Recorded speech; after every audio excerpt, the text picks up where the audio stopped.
So in this session we are going to learn about the vapor compression refrigeration system. So here we are going to talk about this ideal vapor compression refrigeration system, in which there will be four major components. One is the compressor, second one is the condenser, third one is the evaporator, and the fourth one is the expansion device. So these are the four major components that we come across in a simple vapor compression refrigeration system here. Now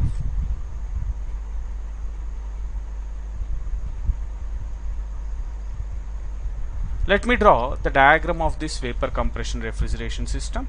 So here let us consider there is a compressor,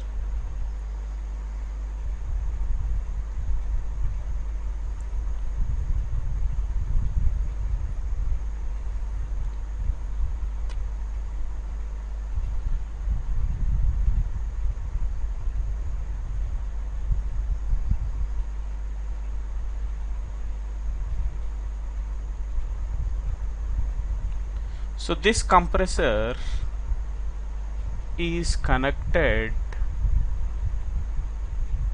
to a condenser like this.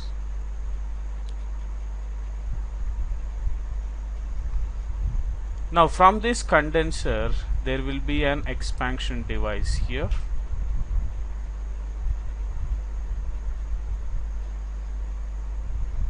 and from the expansion device you can come across an evaporator coil.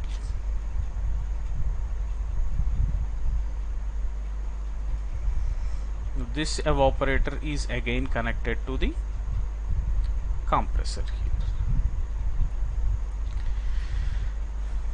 Now so this is the evaporator, here is the expansion device,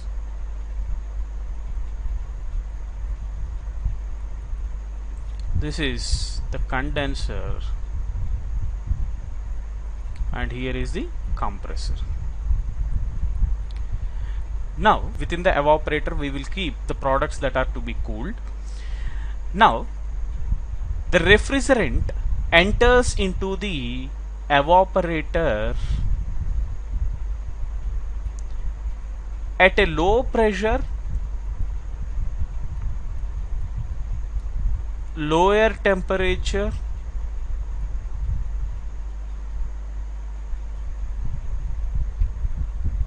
and in the liquid form. So low pressure, low temperature liquid refrigerant enters into the evaporator.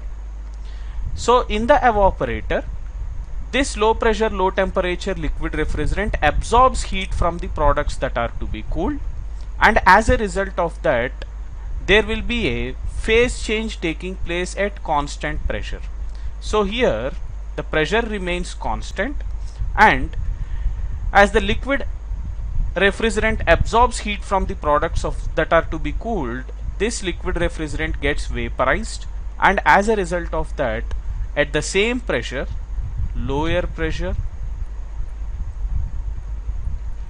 the temperature at this point and at this point may be same, or the pressure as it is remaining constant, the temperature at this point may also increase depending upon how much amount of heat that is absorbed by the refrigerant. So let us say for instance there is same temperature, so low pressure, low temperature vapor refrigerant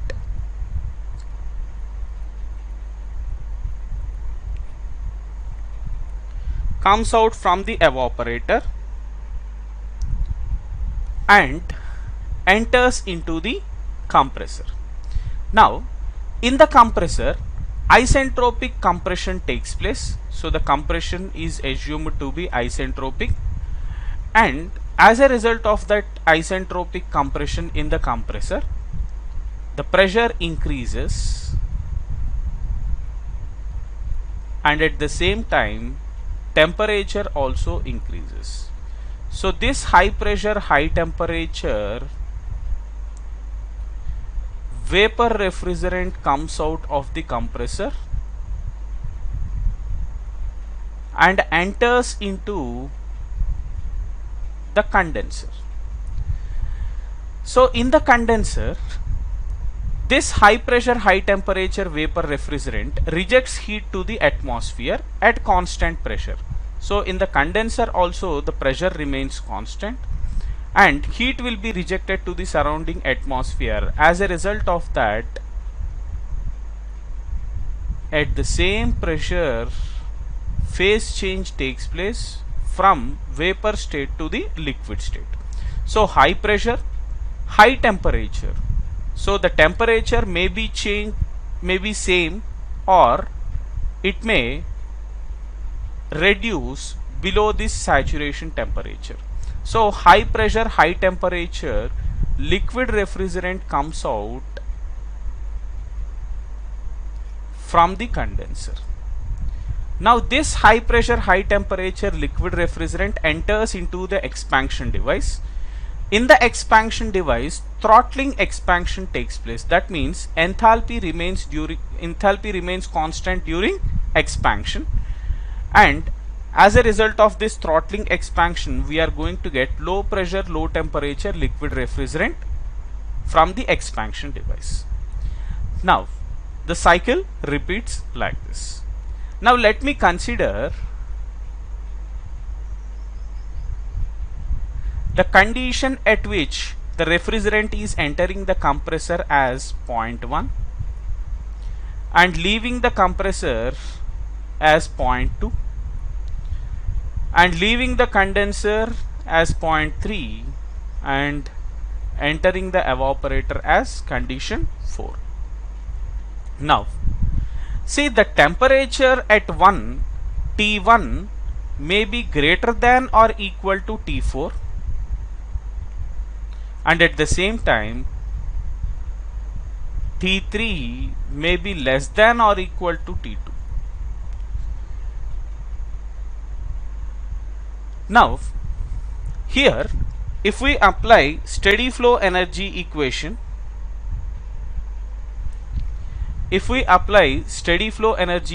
for each of the component, because each component of this particular vapor compression refrigeration can be considered as an open system. So when we apply steady flow energy equation for the compressor, first of all, H1 is the enthalpy with which the refrigerant is entering into the compressor. Now to the compressor, work input should be given such that there will be an increase in the pressure as well as temperature. So H1 is equal to H2 minus the amount of work input that we are giving to the compressor. So from this, work input to the compressor will be H2 minus H1. So work input to the compressor is H2 minus H1 here. Now here in the condenser, heat rejection takes place to the atmosphere. So let us say H2 is the enthalpy with which refrigerant is entering into the condenser, and in the condenser heat rejection takes place at constant pressure. So let us write minus QR. This is equal to H3 enthalpy. So from this we can write heat rejected QR is equal to H2 minus H3. So this is the amount of heat that is rejected. Now in the expansion device, throttling expansion takes place. As a result of this, what happens is the high pressure, high temperature liquid refrigerant gets converted to low pressure, low temperature liquid refrigerant because of the expansion in the throttling device or expansion device. So throttling expansion means the enthalpy remains constant during this expansion. So H3 is equal to H4, but the pressure and temperature drops here in this particular condition. Now H4 is the enthalpy with which the refrigerant enters into the evaporator. In the evaporator, heat will be absorbed by the refrigerant from the products that are to be cooled. So this heat absorption can also be called the refrigerating effect or the cooling effect that is given to the products. So H4 plus the amount of refrigerating effect, this will be equal to H1. So from this, the refrigerating effect RE will be equal to H1 minus H4. So this is the refrigerating effect that we are going to get. Now see here, if you observe carefully, I have considered specific enthalpies. So the work input that we are giving to the compressor, the heat rejected, the refrigerating effect, everything we are getting here in terms of kilojoule per kg, because we have taken small h. So in order to get this work input to the compressor in terms of kilowatts or refrigerating effect in terms of kilowatts, what we need to do is we need to multiply with mass flow rate of the refrigerant that is given. So mass flow rate of the refrigerant into H1 minus H4, this will give us the refrigerating effect in terms of kilowatts. Then work input to the compressor WC will be equal to mass of refrigerant into H2 minus H1, and the amount of heat rejected QR will be equal to mass of refrigerant into H2 minus H3. Now for the refrigerator, we need to calculate COP, the coefficient of performance of the refrigerator. So the coefficient of performance of the refrigerator will be refrigerating effect by the amount of work input that we are giving to the compressor. So from this we will get the COP of the refrigerator. Suppose if I substitute COP of refrigerator is equal to mass flow rate of refrigerant into H1 minus H4 by mass flow rate of the refrigerant into H2 minus H1, then these two will get cancelled. Therefore COP of the refrigerator, this is equal to H1 minus H4 by H2 minus H1. See, this COP of the refrigerator that we have got here, we call it as the ideal COP. Ideal COP.